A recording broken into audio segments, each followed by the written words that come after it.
comprato settimana scorsa questo drone qui, nuovo, che ha il sistema GPS.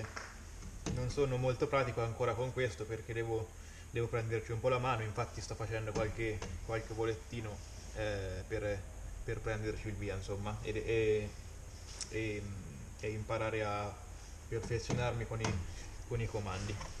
Prima di avere questo avevo comprato questo qui, che si può dire un giocattolino, con cui volevo impararci e farci qualche piccola ripresa.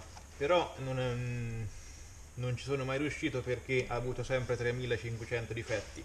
Cioè, prima il telecomando non si riusciva a connettere con il drone, poi dopo si rompevano i motori delle eliche, poi dopo anche la telecamera ha una risoluzione veramente molto scarsa, e quindi con questo drone qui non sono riuscito a farci mai niente.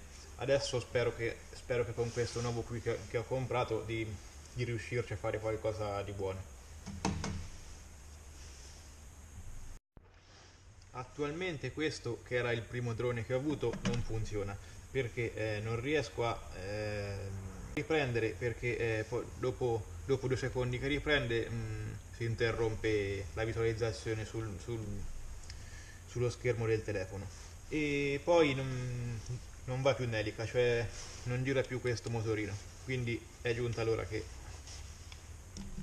sparisce la circolazione.